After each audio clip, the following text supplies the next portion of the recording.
ऐसे लड़के पर आधारित है जिसे दो दो लड़कियां मिल जाती है और फिर वो कैसे उनकी केनी छेनी बनाता है, ये हम इस वीडियो में जानेंगे। मूवी की शुरुआत में हम एक लड़के को देखते हैं जिसका नाम शेडो होता है।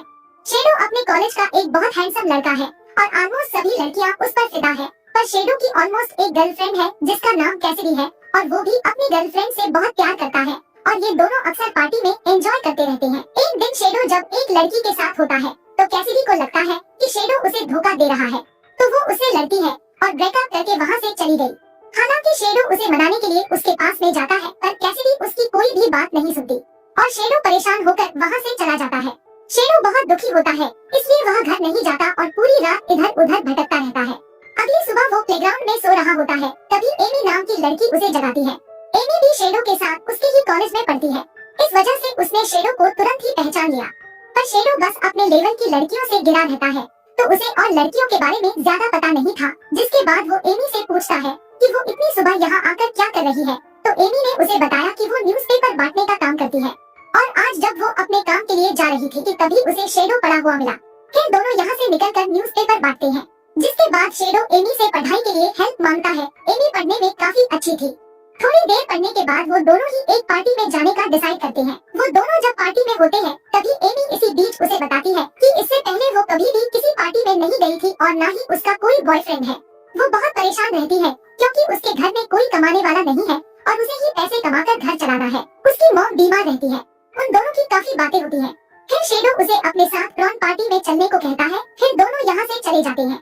पर अगली सुबह जब शेडो की नींद खुलती है तो उसे अपने इस डिसीजन से बहुत बुरा लगता है क्योंकि वह ऐसे ही किसी को भी अपने साथ नहीं ले जा सकता, जबकि वो कैसिडी से प्यार करता है। अपनी पहली वाली गर्लफ्रेंड कैसिडी से मिलने के लिए जब वो उसके घर पहुंचा तो वो उसके सामने शर्त रखती है कि पहले शेडो को सीरियस होना पड़ेगा, उसके रिलेशनशिप के लिए भी और अपनी पढ़ाई के लिए भी, क्योंकि इस समय शेडो ने अपनी पढ़ाई का गुड़ गोबर कर दिया था।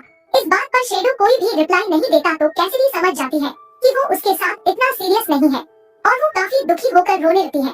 अगले दिन एमी उसे पकड़ लेती है क्योंकि शेडो काफी समय से बेवजह उसे इग्नोर कर रहा था। वह उससे कारण पूछती है तो शेडो उसे अपनी फैमिली के साथ डिनर कराने के लिए ले जाता है।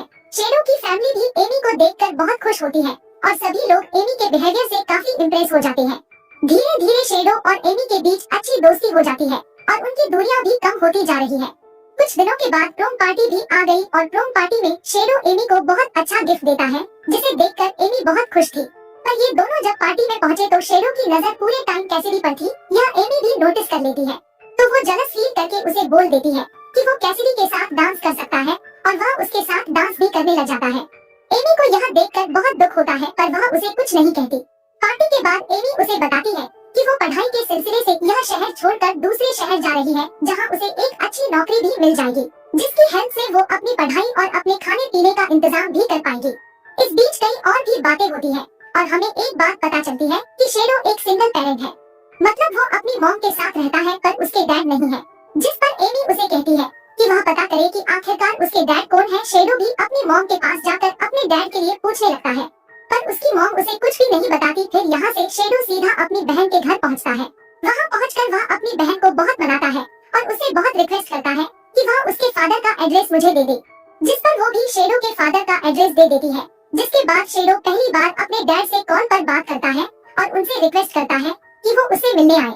वो भी इस पर हाँ बोल देते हैं और यह दोनों एक रेस्टोरेंट में मिलने का डिसाइड करते हैं। पर जब शेडो अपने डैड से मिलने के लिए पहुंचा तो उसके डैड अपने साथ और भी फ्रेंड्स को लेकर आए थे और सभी को शेडो से मिलवाते हैं। यहीं पर हम एक लड़की को देखते हैं जो शेडो के डैड की गर्लफ्रेंड है और जब उसे पता चलता है कि वह अपने एक्स के बेटे से मिलने आया है तो उसे बहुत गुस्सा आता है और वो वहाँ से चली जाती है। उसे मनाने के लिए शेडो के डैड तुरंत उसके पीछे पीछे चले जाते हैं और थोड़ी देर में मिलने का बोलकर उन्हें इंतजार करने को बोलते हैं। यह लोग काफी देर तक उनके वापस आने का इंतजार करते हैं लेकिन काफी समय बाद भी वह नहीं आते, जिस पर शेडो को बहुत गुस्सा आता है और वो अपनी कार में एमी को बिठाकर घर जाने लगता है। एमी शेडो को काफी परेशान देखकर उसे समझाती है और कहती है कि वो हमेशा तुम्हारे साथ रहने के लिए तैयार है और वो उसे प्रपोज कर देती है। लेकिन शेडो को यह लगता है कि शायद वो मजाक कर रही है तो वो उसकी बातों को सीरियस में नहीं लेता। फिर वो शेडो के पीछे पड़ जाती है, इस वजह से उनका एक्सीडेंट हो जाता है लेकिन वो दोनों बच जाते हैं। लेकिन ये देखकर शेडो काफी घबरा जाता है और वो गुस्से में एमी को सुनाने लगता है, जिस वजह से कार में ये दोनों लड़ने लगे और गुस्से में जब एमी कार से बाहर जाने लगी तभी उसका एक्सीडेंट हो जाता है। शेडो उसे जल्दी से हॉस्पिटल ले जाता है।